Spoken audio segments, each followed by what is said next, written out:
Hello friends, welcome back to the channel Suma dot ಚುನಿ.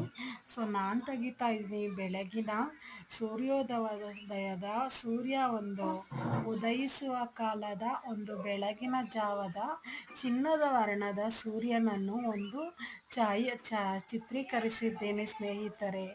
ಹೇಗಿದೆ ನೋಡಿ friends, ಪ್ರಕೃತಿಗಳ ಮಧ್ಯೆ ವಿಲೀನವಾದ ಸೂರ್ಯ ಎಲ್ಲರಿಗೂ ಬೆಳಕನ್ನು ಪಸರಿಸುತ್ತಿದ್ದಾನೆ.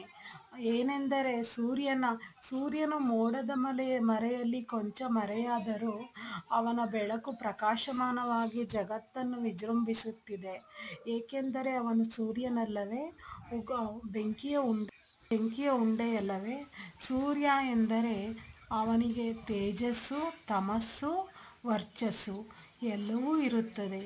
ಏಕೆಂದರೆ ಅವನು ನಾಡಪ್ರಭು ಮತ್ತು ಸೂರ್ಯವಂಶದ ಕುಲದ ಸಂಜಾತ. ಮಹಾಭಾರತದಲ್ಲಿ ಸೂರ್ಯನಿಗೆ ಶ್ರೇಷ್ಠವಾದ ಒಂದು ಹೆಸರಿದೆ.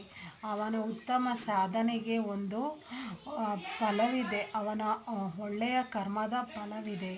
ಸೂರ್ಯದೇವನ ಹೆಂಡತಿ ಶಕಾದೇವಿ ಇವರಿಬ್ಬರು ಸೂರ್ಯನು ನೋಡಿ ಮೋಡದ ಮರೆಯಲ್ಲಿ ಅವಿತುಕೊಳ್ಳುತ್ತಿದ್ದಾನೆ.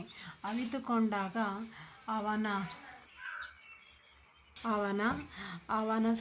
ಅವನ ಬೆಳಕಿನ ಪಸರಿಸುವಿಕೆಯಲ್ಲಿ ಸ್ವಲ್ಪ ನಿಧಾನವಾಗಿದೆ ಮತ್ತು ಮರಗಿಡಗಳ ಮಧ್ಯೆ ಅವನು ಅಡಗಿಕೊಂಡಂತೆ ಕಾಣುತ್ತದೆ. ನಾನು ಚಿತ್ರೀಕರಿಸಿದಾಗ ಏನಿದು ಕತ್ತಲೆಯಾಗಿ ಹೋಯಿತಲ್ಲ ಎಂದು ನನಗೆ ತುಂಬ ಬೇಸರವಾಯಿತು. ನಂತರ ಒಂದು 20 ಸೆಕೆಂಡುಗಳ ನಂತರ ಅವನು ಮತ್ತೆ ಪ್ರಜ್ವಲಿಸತೊಡಗಿದ. ಅದೇ ಥರ ನಮ್ಮ ಬದುಕನ್ನು ರೂಪಿಸಿಕೊಳ್ಳಬೇಕು. ಸೂರ್ಯನು ಒಂದು ಕನ್ನಡಿಯಂತೆ ಬದುಕಿಗೆ. ಎಲ್ಲ ಕಷ್ಟಗಳು ಅಸ್ತಮದ ನಂತರ ಸೂರ್ಯೋದಯದಂತೆ ಎಲ್ಲವೂ ಕಮರಿ ಹೋಗುತ್ತವೆ.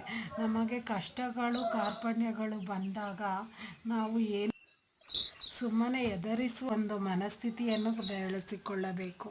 ನೋಡಿ, ಇವಾಗಷ್ಟೇ ಸ್ವಲ್ಪ ಹೊತ್ತಿನ ಹಿಂದೆ ಸೂರ್ಯನು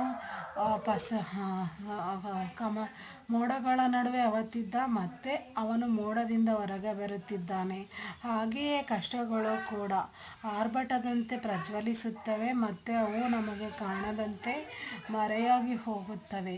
ಸೂರ್ಯನ ಒಂದು ಇರುವಿಕೆ ಆ ಕಷ್ಟಗಳ ಒಂದು ಹಿನ್ನೆಲೆಯನ್ನು ತೋರಿಸುತ್ತದೆ. ಇದಾಗಿತ್ತು ನನ್ನ ವ್ಲಾಗ್. ಸೂರ್ಯನ ಈ ವ್ಲಾಗ್ ನಿಮಗೆ ಇಷ್ಟವಾದರೆ ಕಮೆಂಟ್, ಶೇರ್, ಸಬ್ಸ್ಕ್ರೈಬ್ ಮಾಡಿ. Thank you for watching friends. ಇದು ಸುಮಾ ಸೈನಿಂಗ್ ಆಫ್.